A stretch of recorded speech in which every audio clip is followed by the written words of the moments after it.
हमारे मध्य सहारनपुर से आए हुए जूनियर भगत सिंह, मैंने पूर्व में बताया कि जिनको हम बड़े प्यार से जूनियर भगत सिंह के नाम से जानते हैं, इसी नाम से पुकारते हैं, श्री विजयकांत जी चौहान, ये भी 2-3 मिनट में ही अपना आशीर्वाद रूपी वचन जो है ये कहेंगे। हमारे श्री विजयकांत जी चौहान।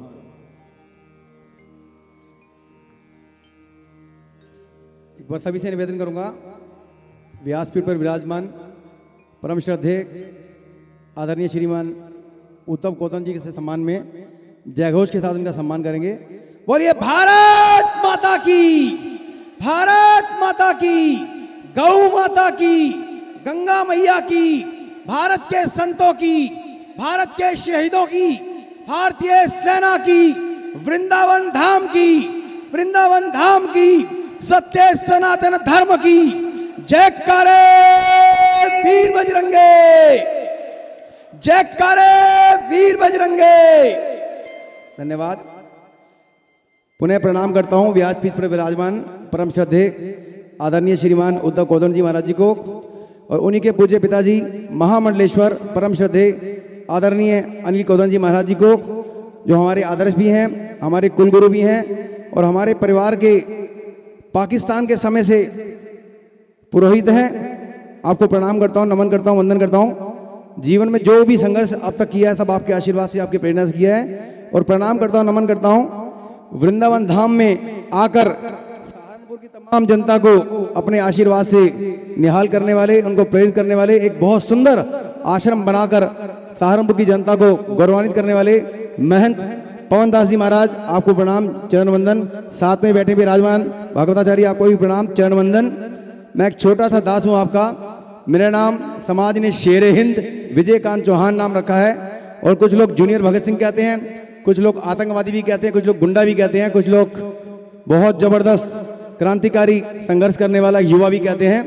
हम 2 भाई हैं, दोनों ने बचपन से ही संकल्प था कि शादी नहीं करनी, देश और धर्म के लिए अपने आप को बलिदान करना है। छोटा भाई संतों की शरण में आके सन्यासी बन चुका है, उसकी सन्यास दीक्षा हो चुकी है, उसका आधा जीवन वृंदावन धाम में बीतता है। महीने में कम से कम 2 या 3 चक्कर उसके लगे जाते हैं। अभी परसों ही यहाँ से गया 1 हफ्ते की कथा के बाद, और 100 में से 90 दिन वो आपके सेवा में संतों की शरण में रहता है। मैं बचपन से क्रांतिकारी, गौरक्षक, देशभक्ति के कार्यक्रम में लव जिहाद, धर्मांतरण और जितने भी हमारे भारत के अंदर जो भ्रष्टाचारी, आतंकवादी, देशद्रोही गद्दार हैं उनके विरुद्ध आवाज बुलंद करने के लिए 24 घंटे तन मन धन और गन के साथ समर्पित रहता हूं। एक मां के 2 लाल, दोनों 24 घंटे तन मन धन, हर सेकंड हर मिनट एक सनातन के लिए, एक देश के लिए समर्पित है। जीने मरने की कोई चाह नहीं है। 100 से ज्यादा बार मर चुका हूं, लोग जिंदा शहीद भी कहते हैं, जिंदा लाश भी कहते हैं। 20 बार गोली चल चुकी है, 150 मुकदमे लग चुके हैं और लगभग 100 से ज्यादा बार कसाई, लव जिहादी गुंडे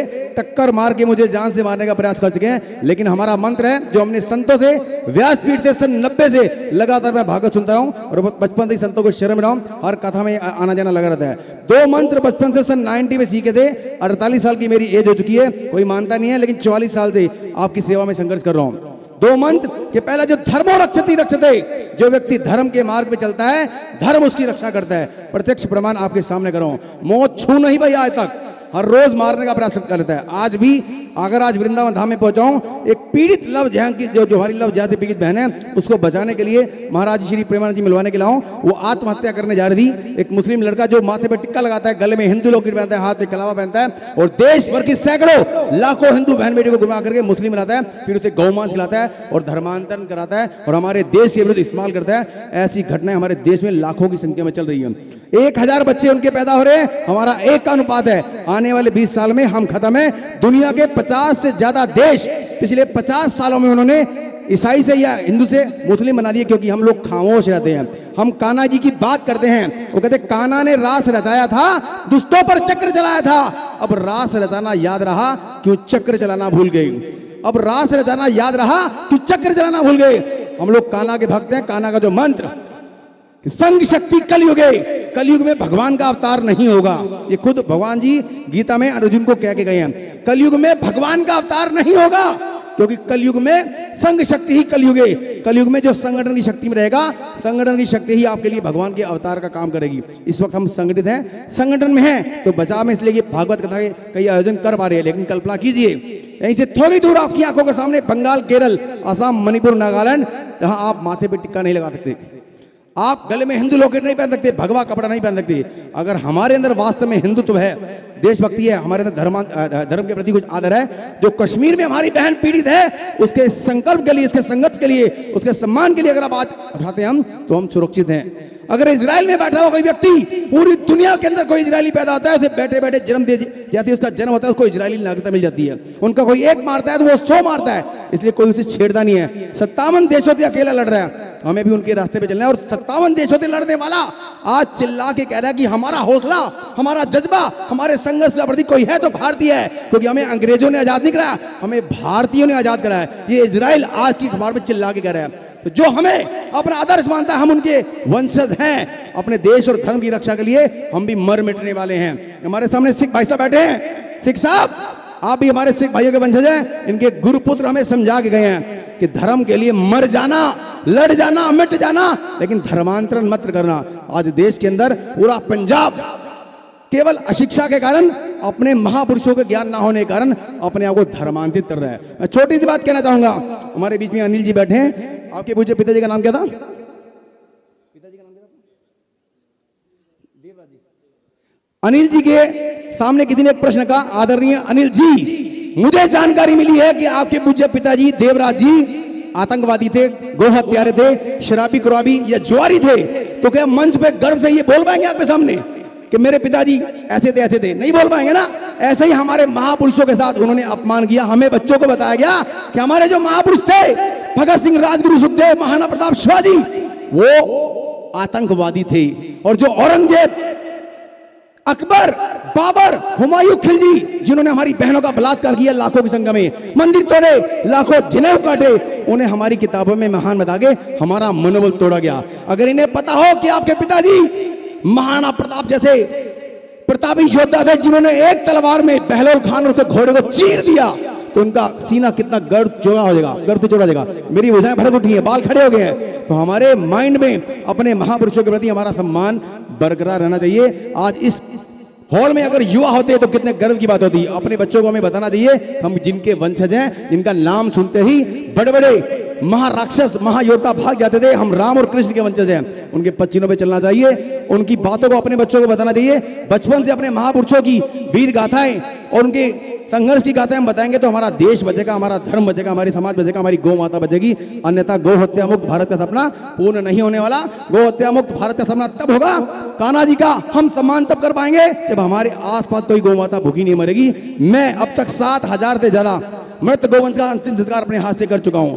10,000 से ज्यादा जिंदा गौवंश का आमने सामने की फायरिंग में कसाई से छीन के गौशाला के हवाले कर चुका हूं, लेकिन खरोच नहीं आई। बार बार कह रहा हूं कि धर्म और रक्षित है। जो धर्म के मार्ग पे चलता है, धर्म उसकी रक्षा करता है। दूसरा जो संघर्ष करता है धर्म के लिए, परोपकार के लिए, कोई संकल्प करता है, तो उसके संकल्प को पूरा करने के लिए प्रकृति बाधाएं दूर करती है और समस्त देवता मिलकर रास्ते बताते हैं। ये सच्चाई है, मैं प्रत्यक्ष प्रमाण आपके सामने हूं। धन्यवाद।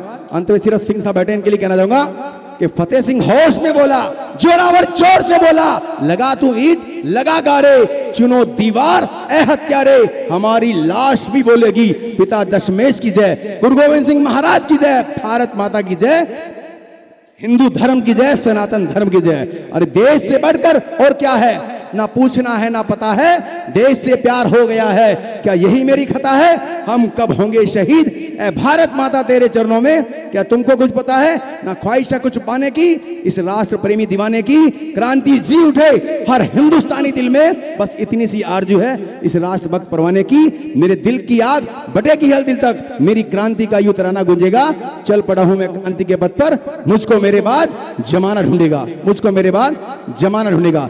भारत माता की जय श्री राधे। धन्यवाद। धन्यवाद विजय जी।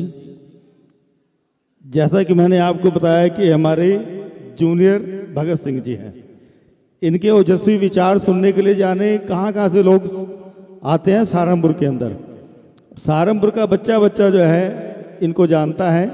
जैसे इन्होंने बताया कि हजारों गौओं को इन्होंने बचाया और हजारों गौओं का इन्होंने दफन किया। जो लोग गौ माता को छोड़ देते हैं गलियों में धक्के खाने के लिए, तो उनको ये अपने यहाँ उसकी रक्षा करते हैं। कोई घायल हो, कोई बीमार गौ हो, उसकी सेवा करते हैं। आज पूरे केवल सहारनपुर ही नहीं, पूरी भारत के अंदर हमारे विजयकांत जी का ये नाम जो है रोशन है। और मैं इनको साधुवाद देता हूँ और एक ब्राह्मण होने के नाते इनको आशीर्वाद भी देता हूँ। ताली बजा करके इनका उत्साह बढ़ाते हुए हमारे श्री विजयकांत जी चौहान, ठाकुर जी की कृपा इनके ऊपर हमेशा बरसती रहे। इनके छोटे भाई जैसा इन्होंने बताया कि वो संन्यास धर्म को अपनाए हुए हैं, उन्होंने संन्यास धर्म का पालन करते हुए अपना जीवन बिता रहे हैं। दोनों भाइयों के लिए बहुत बहुत शुभकामनाएं।